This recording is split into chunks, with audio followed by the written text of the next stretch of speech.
Saya belum sempat tanya kepada penatua, mengapa untuk pertemuan kita ini dipilih godly characters, ya karakter Tuhan. Kenapa saya belum sempat tanya? Ya, saudara, kata karakter itu adalah bahasa Alkitab. Kenapa? Karena kata karakter itu dari dua kata yang digabung. Yang pertama charis, itu karisma, karas. Dari kata karisma, actor, pelaku. Jadi karakter itu ternyata bahasa Alkitab artinya aktornya karisma. Nah, karisma, karismata, karunia-karunia roh, pribadi roh. Nah, pribadi roh itu kan pribadi Tuhan kita, bukan? Sebab Yohanes 4 ayat 24 mengatakan Tuhan itu apa? Roh. Nah, karas itu adalah karunia roh. Jadi karakter itu adalah aktornya Roh Kudus, pelakunya dari karismata atau karunia-karunia roh. Nah, ini yang menarik, saudara. Hanya manusia yang bisa diteliti, dipelajari karakternya. Kalau binatang tidak perlu, sebab binatang tidak bisa punya karakter yang beda-beda.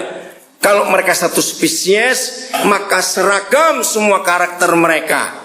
Spesies ini beda dengan spesies itu, tapi satu spesies yang begitu banyak, mereka tetap punya satu kelakuan yang sama. Binatang beda dengan manusia.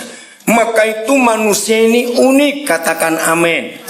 Karena kita tidak sama dengan binatang. Karakter kita beda-beda. Oke, saya beri pertanyaan penting, walaupun saya tahu jawabannya. Menurut saudara, karakter anak-anak itu menurun dari orang tua atau tidak? Nah, 100% iya jawabannya. Padahal tidak. Oh, dari mana tidaknya? Perhatikan, yang punya lebih dari 3 saudara, 3, 4, 5. Ya, zaman sekarang nggak banyak orang punya anak banyak seperti zaman dulu. Ada yang 8 bersaudara di sini kandung? Ada ya? Ada yang 11 malahan. Oh, luar biasa. Oke. Nah, dengarkan. Kalau karakter itu menurun dari orang tua, maka seharusnya atau berarti kalau ada 3, 4, 5 atau lebih saudara kandung, sifat mereka, karakter mereka harus sama atau tidak? Kalau menurun harusnya sama, tapi kenyataannya nah, berarti karakter tidak menurun dari orang tua. Nah, dari mana menurunnya ini?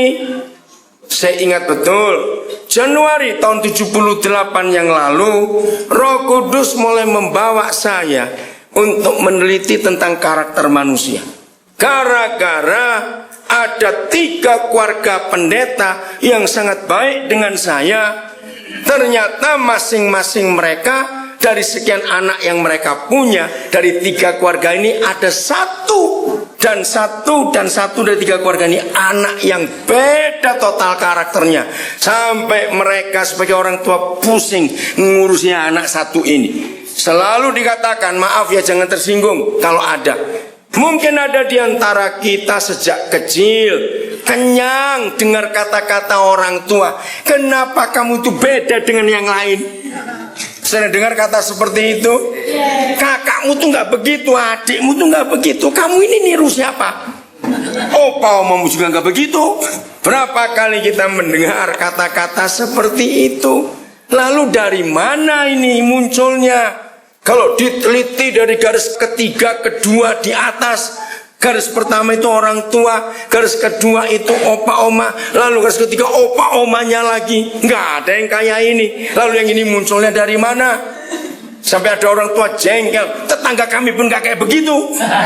Wah, lebih celaka lagi kalau begitu. Lalu kayak siapa ini anak? Saudara, selama pertemuan kita ini kita akan bahas hal itu. Dari mana karakter itu muncul? Jadi kalau para penatua memilih godly characters, sifat-sifat atau karakter Tuhan, memang pada dasarnya Bapa di surga sangat ingin semua kita memiliki karakter Papa di surga. Amin, itu kerinduannya. Tapi dalam fakta hidup, kenapa kita bisa berbeda? Dari mana masuknya ini? Oke, kita akan baca ayat yang pertama. Anak-anak muda, kalian pasti kenal ayat ini. 1 Korintus 15 ayat 33. 1 Korintus pasal 15 ayat 33. Nah, dari ayat ini, dari firman ini, kita akan belajar bahwa binatang memang tidak pernah sama dengan manusia, karena binatang tidak bisa menggenapi ayat ini. 1 Korintus 15 ayat 33. Maka itu ketika Darwin menemukan teori evolusi, dia pasti tidak meneliti Alkitab ini. Sama sekali binatang tidak pernah jadi manusia, dan manusia nggak pernah jadi binatang. Tuhan ciptakan itu beda sama sekali. Lihat ayat ini. Janganlah kamu sesat, ngawur, sembrono, bodoh. Itu kata sesat. Jangan. Kenapa? Pergaulan yang buruk merusakkan kebiasaan yang baik. Nah, saudara, hanya manusia yang bisa menggenapi ayat ini. Lagi sekali, pergaulan yang buruk merusakkan kebiasaan yang baik. Kalau kita melihat sepintas, tolong ya rekan-rekan gembala, kalau menerangkan kepada anak-anak, kepada anak muda, remaja, ayat ini paling gampang dimengerti dengan menggunakan spon atau busa itu ya. Oke. Nah, binatang tidak pernah menggenapi ayat ini. Kenapa? Walaupun tidak semua kita pernah membuat penelitian itu, tapi semua kita tahu. Saya beri contoh. Kalau ada seekor anak ayam netas, ternyata di sekitar rumah kita tidak ada orang yang punya ayam. Itu peternakan bebek semua. Bahkan di rumah kita juga nggak ada ayam lain. Cuma ayam satu yang baru netas dari telur itu. Di rumah kita juga kebetulan kita ini peternak bebek. Dengarkan. Kalau anak ayam ini lahir dari netas, dia nggak pernah kumpul ayam yang lain seumur hidupnya. Dia nggak pernah ketemu ayam yang lain. Tapi sejak dia netas, dia kumpulnya bebek semua. Jadi satu ayam ini kumpul ribuan bebek. Saya tanya, dia tetap ayam atau jadi bebek? Yang benar, 1 lawan 5.000 nggak terpengaruh. Coba mikir, ayo, terpengaruh tidak? Yang benar, dekat loh, bebek dengan ayam itu dekat loh. Ayam dengan bebek itu dekat juga. Terpengaruh tidak? Betul, sudah. 1 lawan ribuan, karakternya tidak terpengaruh. Dia tetap ayam. Aneh bukan? Begitu pula binatang-binatang yang lain.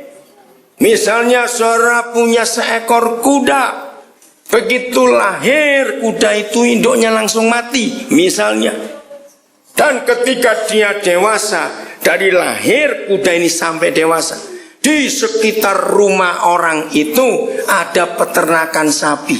Dari dia lahir sampai dia gede kuda itu, dia nggak pernah ketemu kuda lain.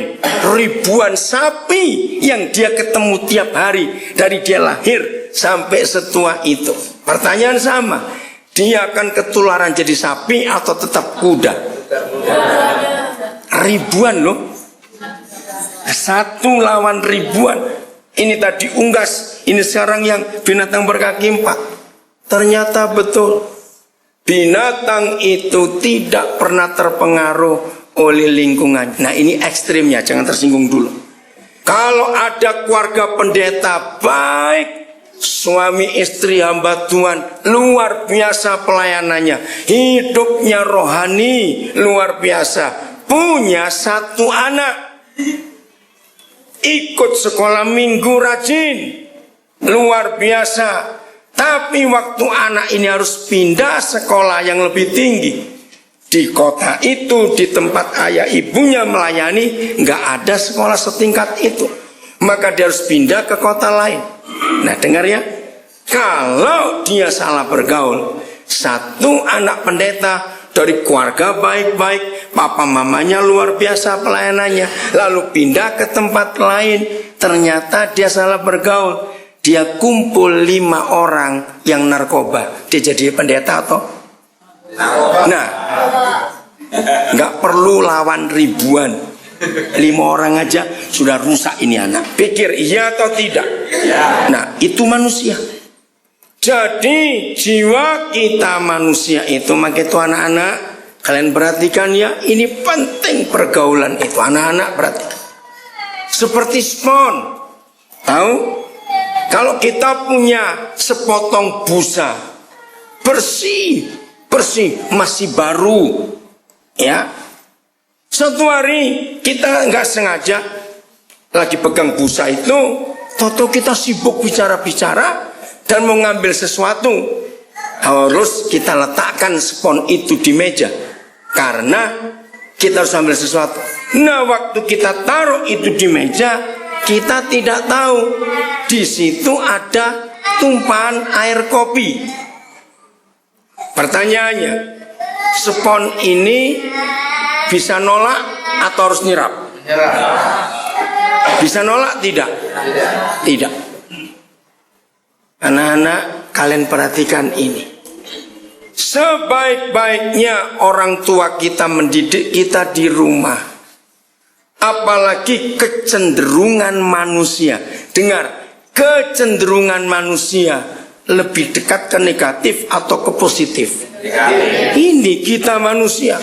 Yang negatif itu cepat nyerapnya, cepat masuknya. Yang positif seringkali lambat masuk dalam kehidupan kita. Kalian anak-anak remaja yang SMP SMA, perhatikan ini. Maka itu orang tua, bagaimanapun juga keadaan anak-anak kita, jangan kita menghakimi dulu atau emosi dulu. Kita teliti. Apapun perubahan anak kita, sekecil apapun, sebesar apapun, kita harus melihat pengaruhnya dari mana. Pasti ada sesuatu yang dia lihat, yang dia dengar, yang dia tahu, lalu muncul keinginan untuk mengetahui apa yang baru dia lihat dan dia dengar itu. Maka itu firman ini kita perlu perhatikan. Jangan kamu sesat, jangan kamu ngawur.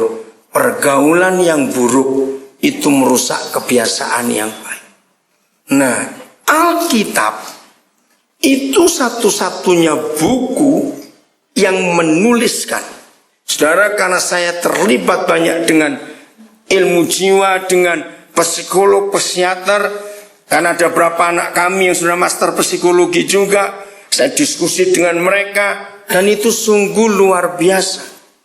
Ini yang kita perlu pelajari.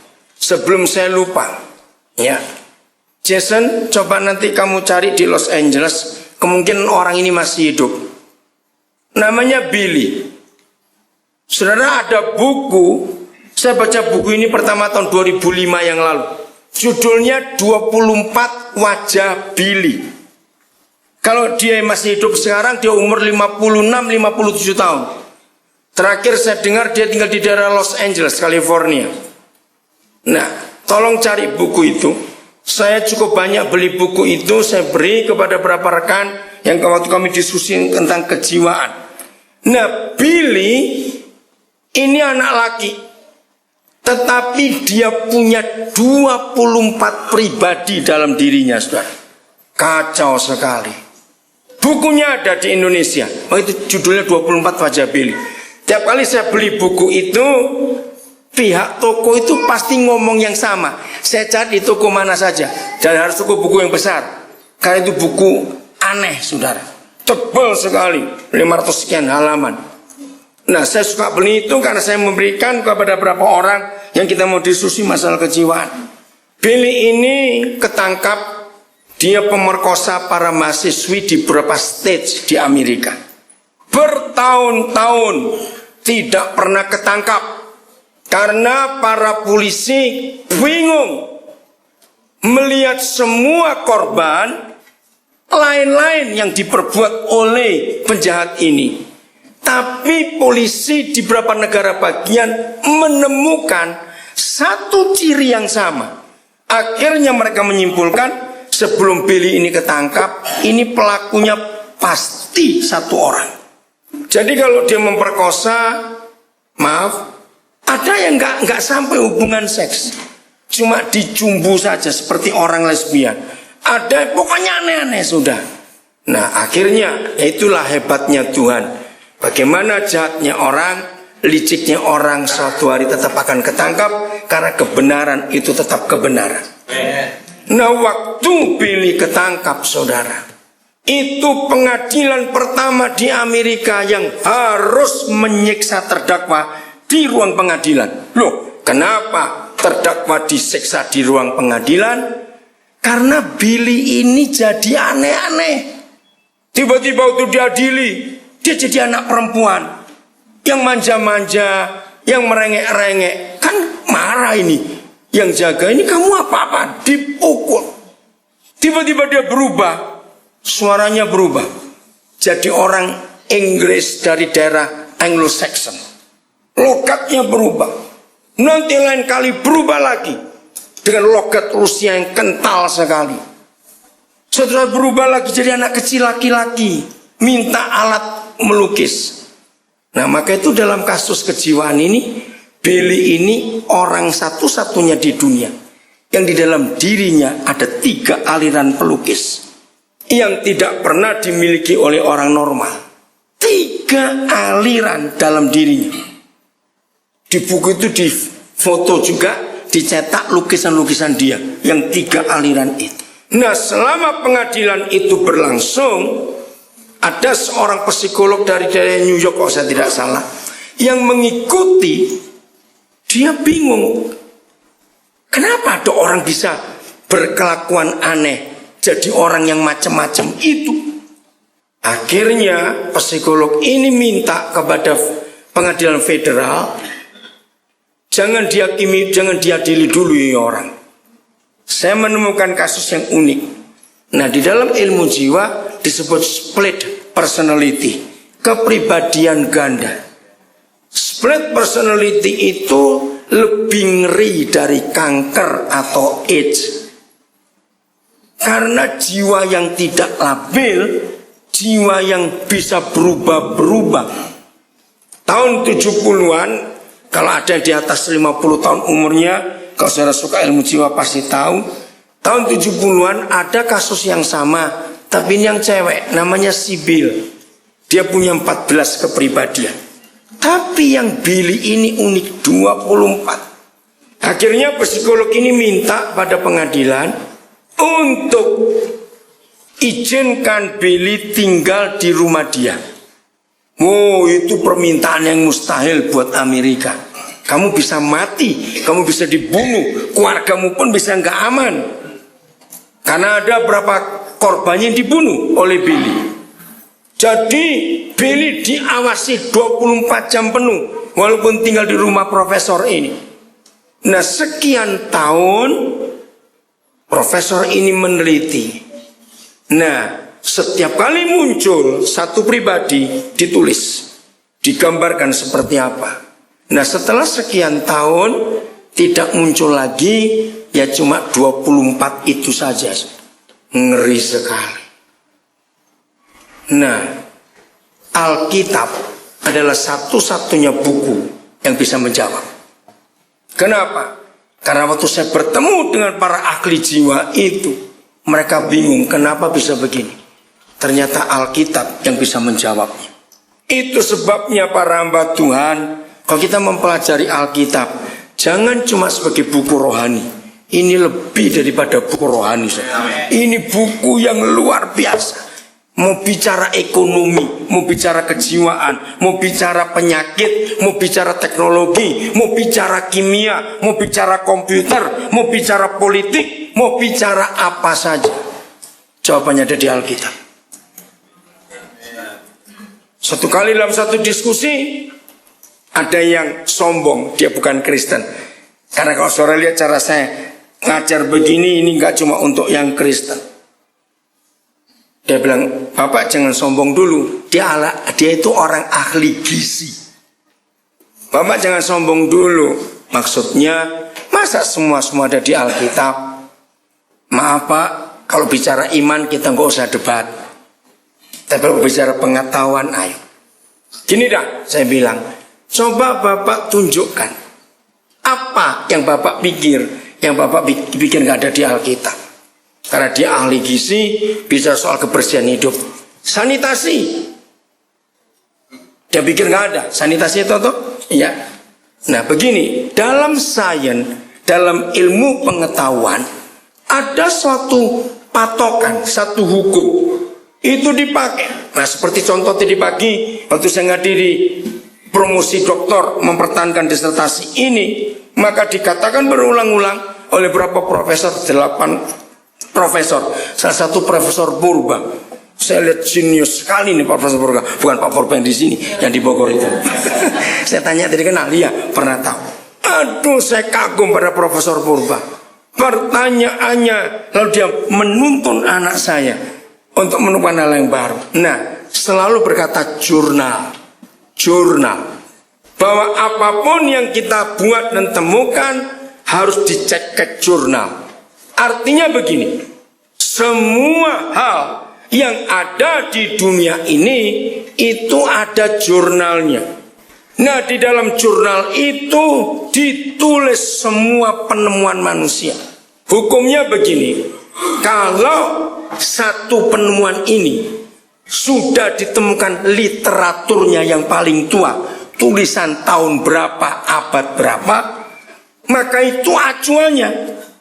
Seandainya berapa tahun kemudian ditemukan literatur yang lebih tua lagi dari yang sudah dicatat di jurnal, maka yang ini gugur, yang baru ini naik. Nah, saya persingkat, dengar ini baik-baik. Makin hari, saudara, jurnal-jurnal itu rujukannya Alkitab. Catat itu baik-baik. Di Alkitab ini sudah banyak jurnal ilmu pengetahuan yang mendukungnya, karena ini literatur tertua. Ini hebat Alkitab itu. Saya beri contoh kecil sebelum ke sanitasi tadi. Pernahkah saudara tahu sejak kapan dunia kedokteran ngerti transfusi darah? Sebelum menemukan transfusi darah, maka orang sakit kalau nggak ngerti transfusi langsung mati. Transfusi darah itu Alkitab yang mengajar. Dengan perjamuan kudus ada darah Yesus. Jadi waktu kita minum perjamuan kudus itu transfusi darah Yesus. Amen. Itu luar biasa. Nah tulisannya ada, saya nggak usah buka. Kalau sudah mau catat boleh. Imamat 17 ayat 11. Sebelum ayat itu ditemukan bahwa nyawa segala makhluk itu ada di dalam darah, maka dokter-dokter kuno, dulu cuma ada 2 negara, Mesir dan Tiongkok, itu yang kedokterannya paling tua di dunia, selalu baru Yunani. Mereka para dokter itu kalau melihat ada orang sakit karena nggak ngerti, nggak ada ronsen, langsung dibelah bagian yang sakit karena tidak tahu. Bayangkan zaman dulu ingin tahu ada apa di dalamnya ini. Nah, setelah Imamat 17 ayat 11 ditemukan bahwa nyawa segala makhluk di dalam darahnya, sejak itu ada revolusi di dunia kedokteran. Bahwa darah itu pusat kehidupan, tapi juga pusat penyakit. Maka itu sampai hari ini semua orang yang ingin diketahui dokter sakit apa, periksa apanya, hidungnya atau darahnya? Darahnya.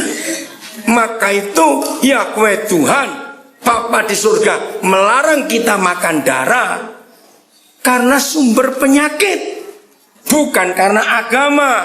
Jadi kalau saudara suka makan darah, Itu seperti ngerebus air got, tetap kotor walaupun direbus. Ya, suka makan darah bertobat hari. Kita makan penyakit itu. Nah, Imamat 17 itu literatur tertua yang sampai hari ini belum ditemukan jurnalnya yang lebih tua dari tulisan Musa. Ngerti nggak maksud ini? Amin. Nah, sanitasi. Akhirnya, maaf Pak, saya bilang bukan untuk mau sombong, tapi ini fakta. Diam, dia nggak bisa bicara. Sekarang coba saudara buka Ulangan 23 ayat 13. Yang punya bahasa Inggris akan lebih bagus juga. Ulangan 23 ayat 13. Nah, tahun 70-an saya ngalami ini di Lampung, di Kalimantan, di ya Sumatera. Ya, Ulangan 23 ayat 13. Inilah tulisan tertua tentang literatur, tentang sanitasi. Ini tulisan tertua, literatur tertua. Bayangkan kalau nggak ada tulisan ini, mereka akan mati dalam berapa hari saja kena wabah disentri dan kolera.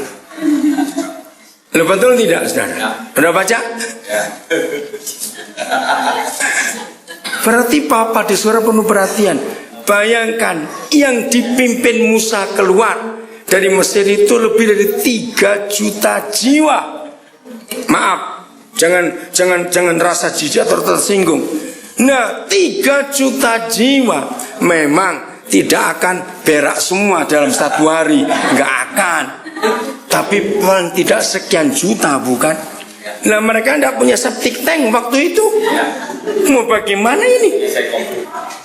Jadi Yahweh Tuhan kita adalah pribadi pertama di dunia yang berbicara tentang sanitasi. Katakan amin cepat. Ini luar biasa, hebat sekali. Jongkok sambil bawa sekop kecil. Gali dulu. Nah, ternyata kucing lebih pintar dari kita. Pernah lihat kalau kucing berak, dia kali tutup dulu. Luar biasa.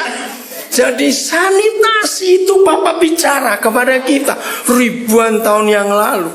Jadi Alkitab kita ini tidak hanya buku rohani, lebih daripada itu, katakan.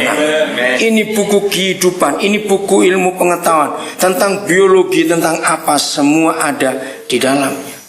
Maka itu kalau kita baca Alkitab tidak akan membosankan kalau kita tahu dia ini buku apa. Kita perlu apa saja untuk bertanya. Dia ada bagian-bagian untuk bisa menjawab. Nah, termasuk masalah karakter ini, saudara. Saya berkata bahwa Alkitab ini buku psikologi yang paling hebat. Saya bisa menemukan begitu banyak tentang kejiwaan ditulis di dalam. Dan ini menjadi literatur tertua masalah apa saja. Maka itu betul kalau kita ingat surat Paulus di kitab Filipi 2, bahwa pada suatu hari nanti semua lidah akan mengakui Yesus itu Tuhan, dan semua lutut akan bertekuk lutut Yesus itu Tuhan. Kenapa? Karena satu persatu dibuka. Ternyata Alkitab ini sudah menulis duluan lebih daripada buku atau literatur manapun. Tentang antropologi hebat sekali. Tentang geologi, wah ini bicara yang hebat. Maka itu anak-anak Tuhan, khususnya anak-anak muda, mulailah tertarik engkau baca buku yang satu ini. Ini buku hebat sekali. Dan tolong rekan-rekan hamba Tuhan, maaf jangan tersinggung, saya cuma ngomong ini. Kalau kita mengajar, jangan cuma saudara-saudara Galilea, Yudea, Samaria, saudara. Jangan cuma begitu. Tapi sampaikan yang menjadi kebutuhan masyarakat. Ingat hari Minggu sore kemarin, minggu yang kabupaten kedua saya bilang apa? Kalau saya tiba di satu tempat, saya harus baca koran lokal untuk tahu apa yang terjadi di daerah ini sebelum saya mengajar di kota itu atau di tempat itu. Untuk mencari jawabannya di Alkitab. Hebat sekali. Oke, kembali ke 24 wajah Bili. Dari mana seorang manusia bisa punya kepribadian begitu banyak? Maka itu jaga hidup kita, supaya karakter anak-anak kita tidak jadi karakter yang salah. Adik-adik yang sudah SMP, SMA, jaga dirimu. Katakan amin. Jangan engkau terlibat perzinahan, karena itu merusak. Jadi maaf lagi sekali, percayalah darah Yesus tetap berkuasa untuk menyucikan kita kalau kita bertobat. Amin. Mengapa di antara semua dosa, perzinahan yang sangat disukai oleh semua manusia di dunia? Pembunuhan tidak semua orang, betul? Mencuri lebih-lebih, banyak orang bisa jaga integritasnya. Tapi kalau berzina, mengapa kita lemah dalam masalah seksual ini? Karena itu yang iblis buat untuk merusak karakter kita, saudara. Jadi sumber kerusakan itu ternyata dari perzinahan ini. Ayo kita buka 1 Korintus pasal yang ke-6. Nah, jadi campur aduknya karakter kita itu ternyata di kejadian ini, peristiwa ini. 1 Korintus pasal yang ke-6, saya akan baca ayat yang ke-18. Jadi waktu saya ke toko buku untuk cari buku itu, selalu penjualnya itu bilang, untuk apa Pak buku ini? Di sini nggak laku. Sayang buku itu nggak laku, padahal itu buku bagus. Saya lupa pengarangnya, penerbitnya, 24 Majabili pokoknya. Kalau di Gramedia pasti masih ada, karena toko buku besar. Ya, ayat 18. 1 Korintus 6 ayat 18. Jauhkanlah dirimu dari percabulan, ya, dari dosa seksual.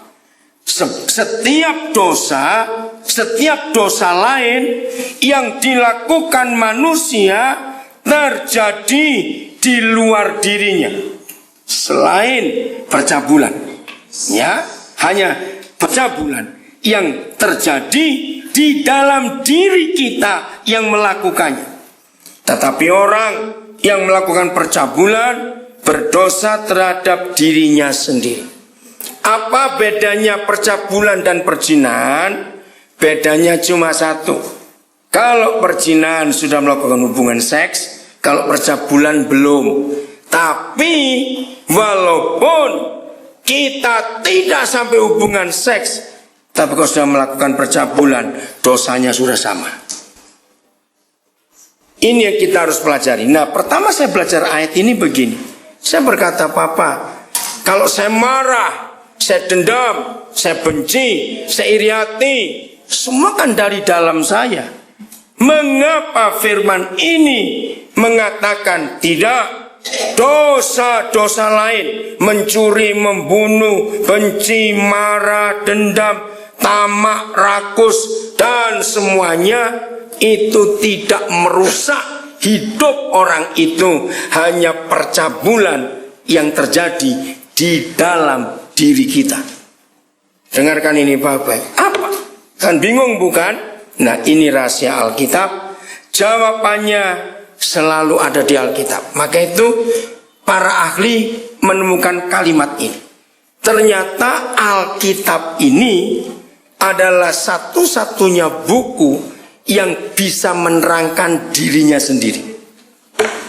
Nah, seperti contoh, tadi waktu sidang mempertahankan disertasi ini, wah, saya juga pusing mendengar itu. Karena para penguji menanyakan, kalau Anda menggunakan teori A, siapa namanya? Lalu bagaimana teori yang ini? Disebut tahun sekian. Anak saya cepat cari. Apa itu isinya teori itu? Jadi satu buku yang ditulis oleh manusia tidak bisa menerangkan dirinya sendiri. Dia harus perlu bantuan buku yang lain untuk menerangkan. Jadi cara menyangga tadi, para profesor itu menguasai betul teori-teori yang pernah dibuat oleh penemu-penemu sebelumnya. Terus perdebatannya luar biasa. Nah, Alkitab tidak perlu buku lain untuk menerangkan. Alkitab ini kan menerangkan Alkitabnya sendiri. Contohnya ayat ini. Kalau saudara menemukan ayat 18 yang membingungkan, jangan cari buku lain. Katakan amin. Cari di Alkitab juga. Bisa penjelasannya dari Korintus, ketemunya di kitab Wahyu atau di kitab Keluaran. Bisa. Nah, kebetulan ayat 18 ini penjelasannya ada di ayat pasal yang sama, yaitu ayat 16. Jadi nggak jauh-jauh. Ini kebetulan istilah saya. Ayat 16, 1 Korintus 6. Atau tidak tahukah kamu bahwa siapa yang mengikatkan dirinya pada percabulan? Saya nggak baca kata perempuan, karena zaman sekarang sudah banyak pelacur laki-laki juga. Zaman sudah gila betul. Nah itu saya baca. Atau tidak tahukah kamu bahwa siapa yang mengikatkan dirinya pada percabulan menjadi satu tubuh dengan dia. Sebab demikianlah kata firman, keduanya akan menjadi satu daging. Anak-anak Tuhan, perhatikan. Hubungan seks sejak semula ditetapkan oleh Bapa di surga hanya untuk suami istri. Catat.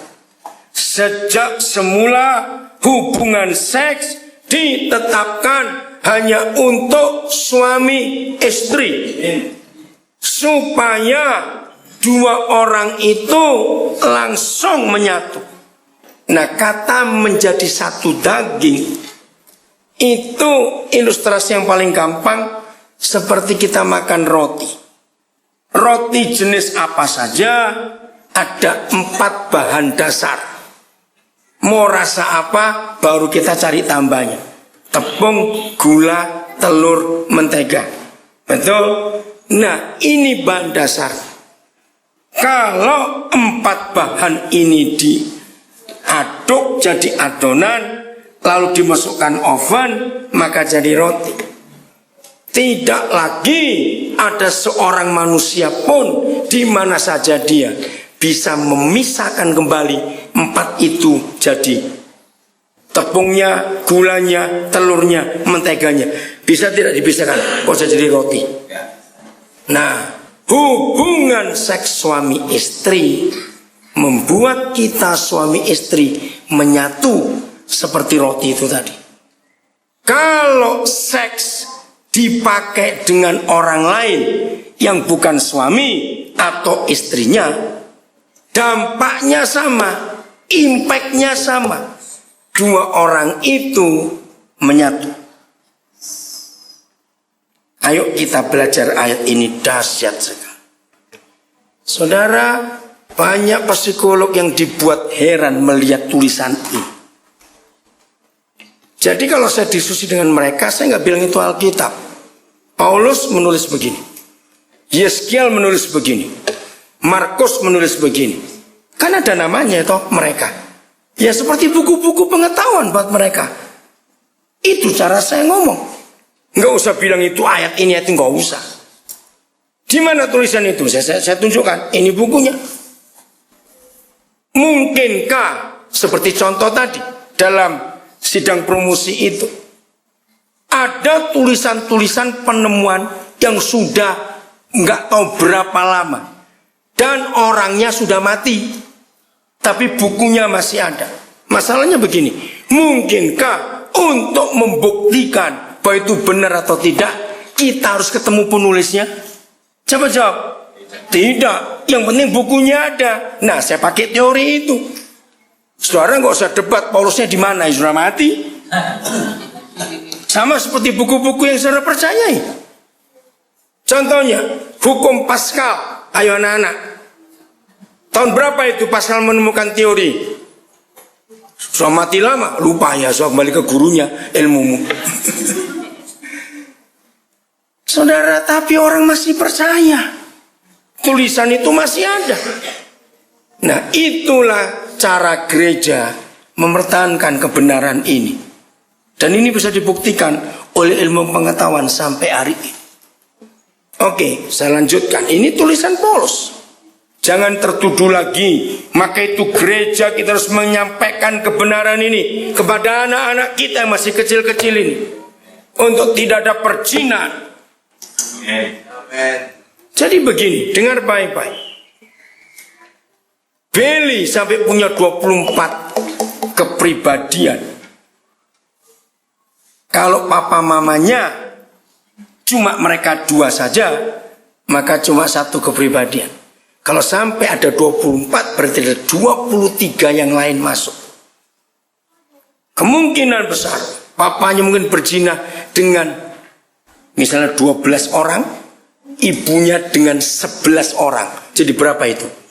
23. 24, 1 ya dari papa mamanya ini. Kok bisa begitu? Dengar baik-baik. Siapa yang pernah mengikuti proses bayi tabung? Oke? Kalau seorang dokter yang adalah manusia bisa memilih sperma yang terbaik, memilih sel telur yang terbaik, sehingga diketahui kromosomnya betul atau tidak. Masa Tuhan tidak bisa? Ngerti maksudnya? Nah, celakanya di sini setan ikut-ikut. Betul tidak?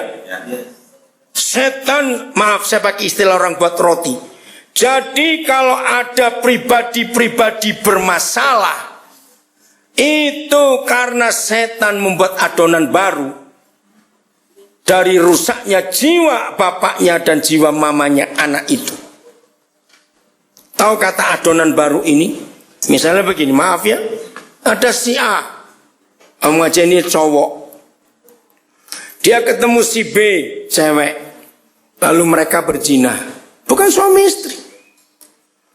Hari itu juga, setelah mereka melakukan hubungan seks yang hanya untuk suami istri, maka di dalam hidup A ada hidupnya B, dalam hidupnya B ada hidupnya A. Karena sudah menyatu. Bisa bayangkan? Lalu si A pergi ke kota lain, si B juga ke kota lain, nggak ada hubungan. Di kota lain si A ketemu cewek si C, di kota lain si B ketemu cowok si D, lalu mereka hubungan seks lagi. Hitung, di dalam tubuh ABC, dalam hidup ABCD, 4 orang ini sudah kecampur berapa pribadi? Ayo, 3, masing-masing 3.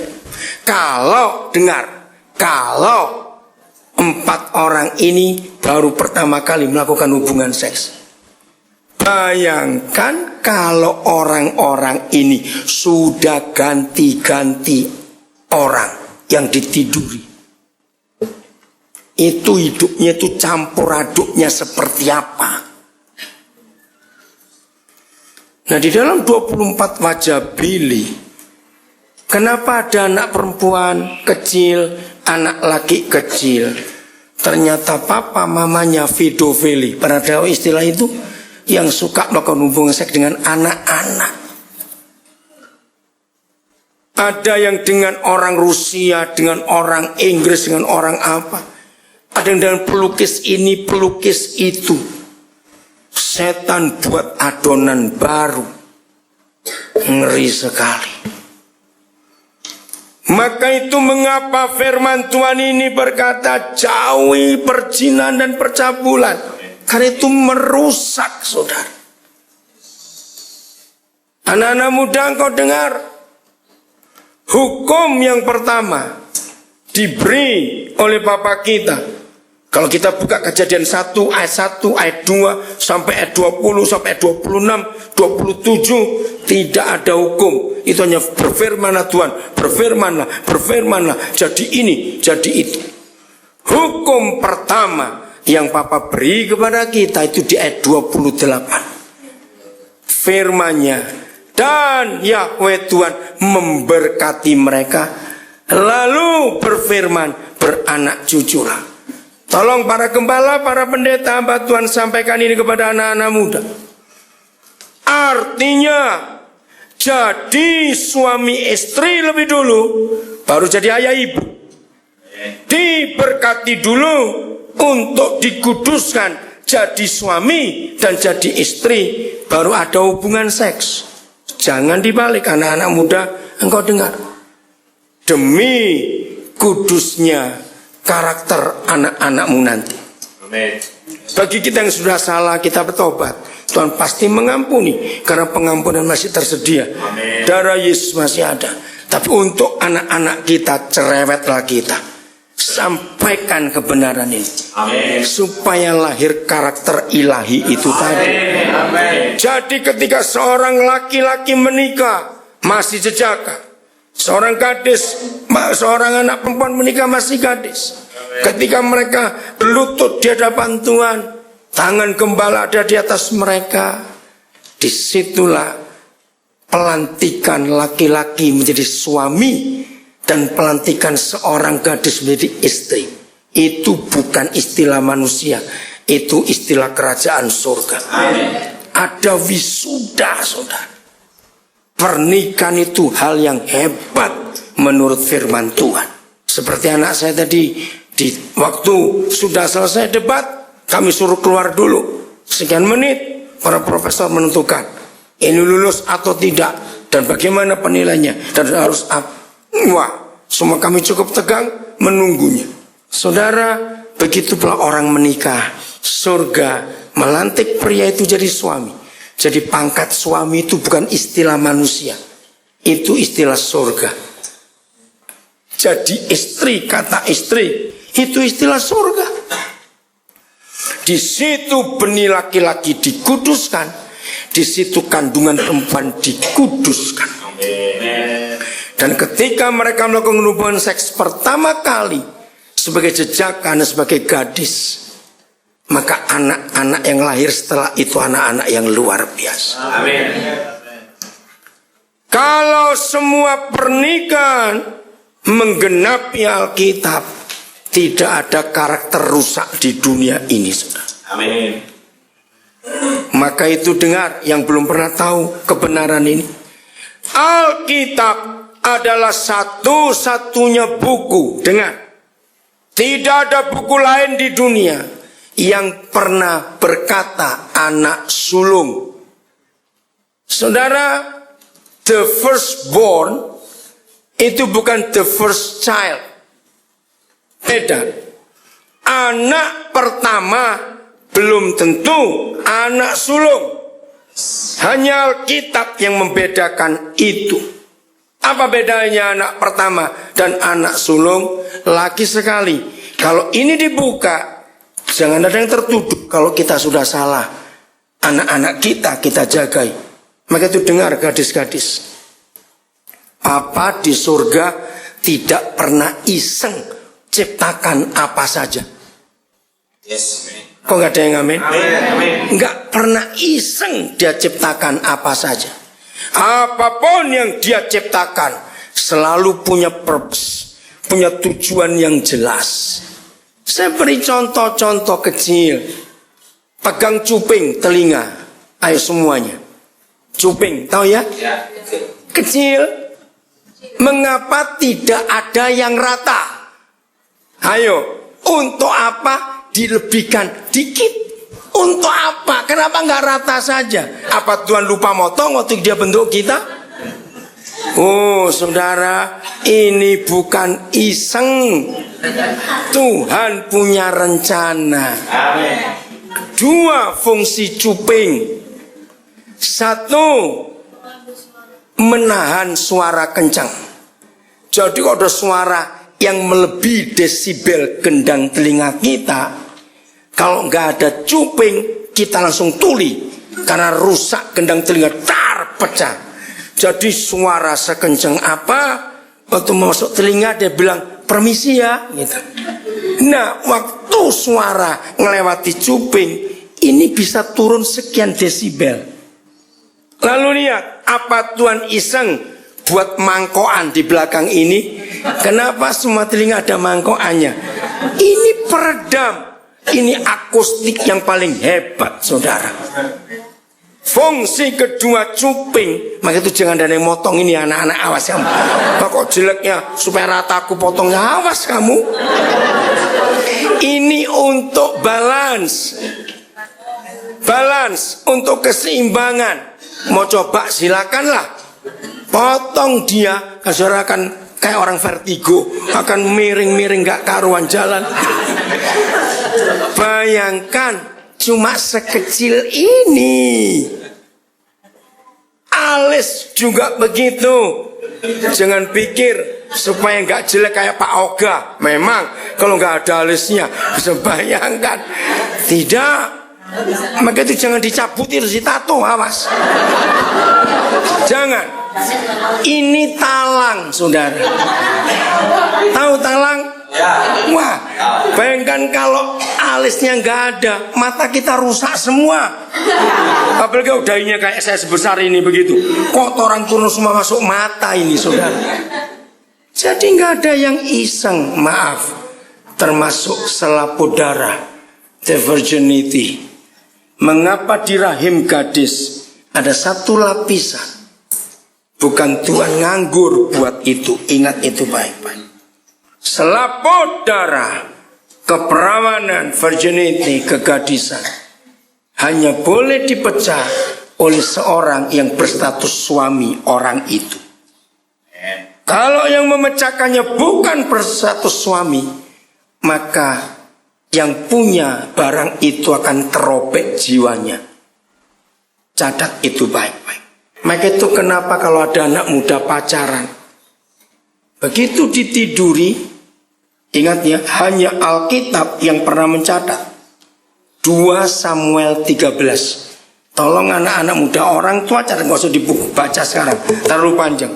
2 Samuel 13 itu satu-satunya literatur yang pernah ditulis oleh manusia, bahwa 90%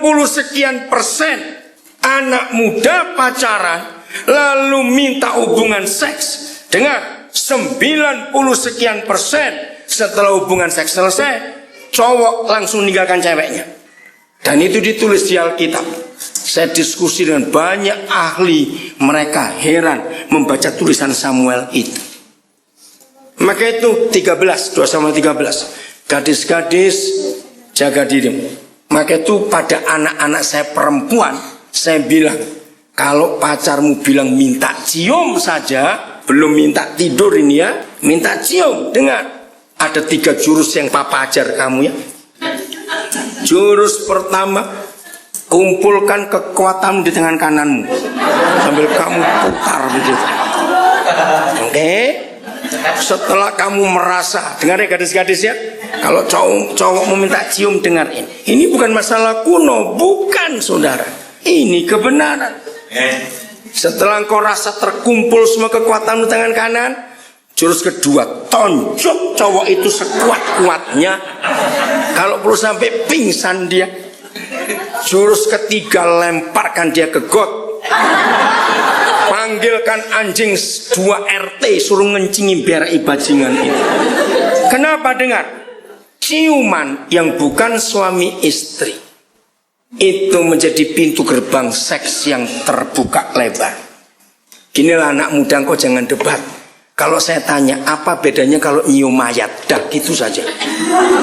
Cium mayat, cium mayat. Allah. Loh, betul enggak? Apa bedanya? Enggak terangsang nyium mayat. Ngerti? Bahkan bukan saya kuno, demi karakter anak-anakmu jadi bagus. Kalau kalian lagi pacaran, gandengan tangan pun jangan.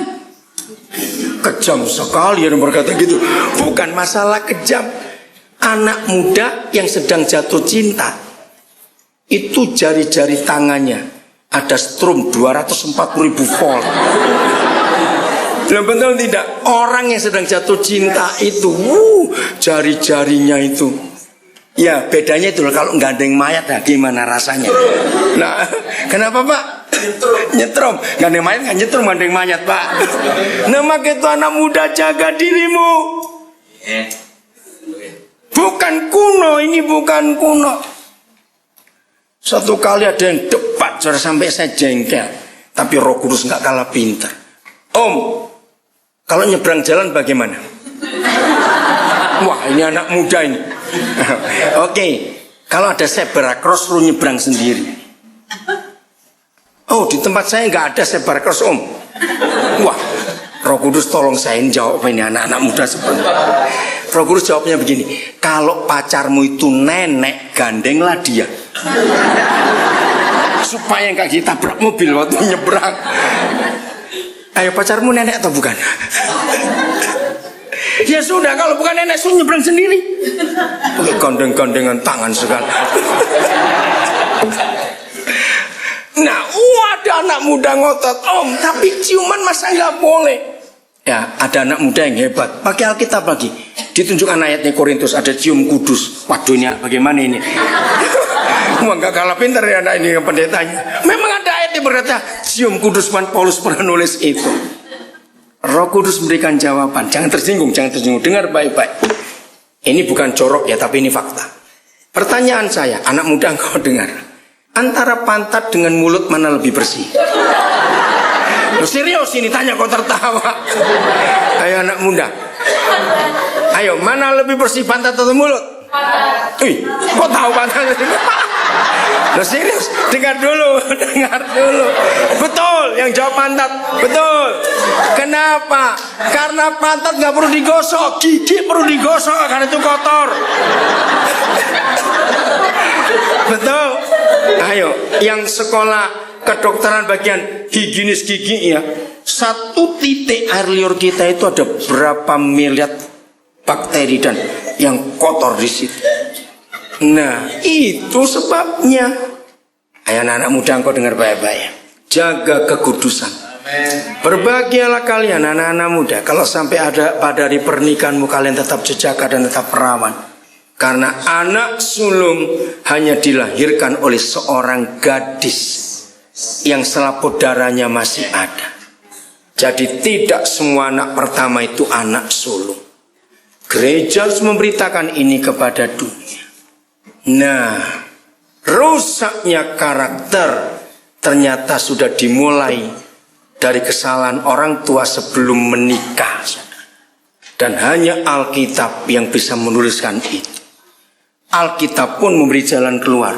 Pertobatan memulihkan semuanya. Serusak apapun karakter kita, 2 Korintus 5 ayat 17 jawabannya. Barang siapa di dalam Kristus, dia adalah ciptaan baru. Betul? Yang lama sudah lenyap, yang baru sudah terbit.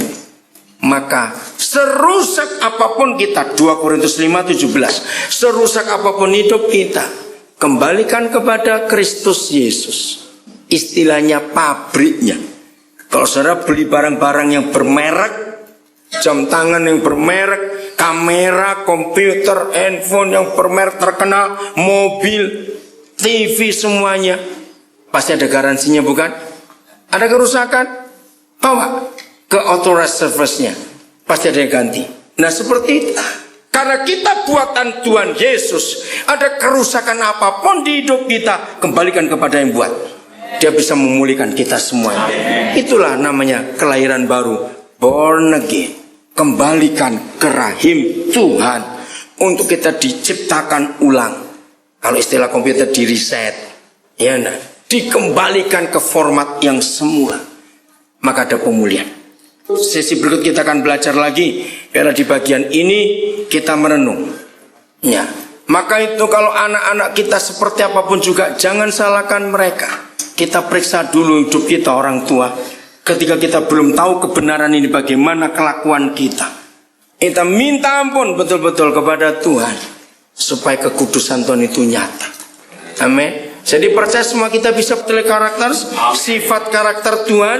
Amin. Pasti bisa, karena ada Roh Kudus dan ada firman Tuhan yang akan menolong kita semuanya.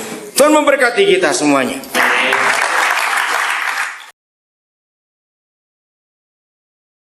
Saya belum sempat tanya kepada penatua, mengapa untuk pertemuan kita ini dipilih godly characters, ya karakter Tuhan. Kenapa saya belum sempat tanya?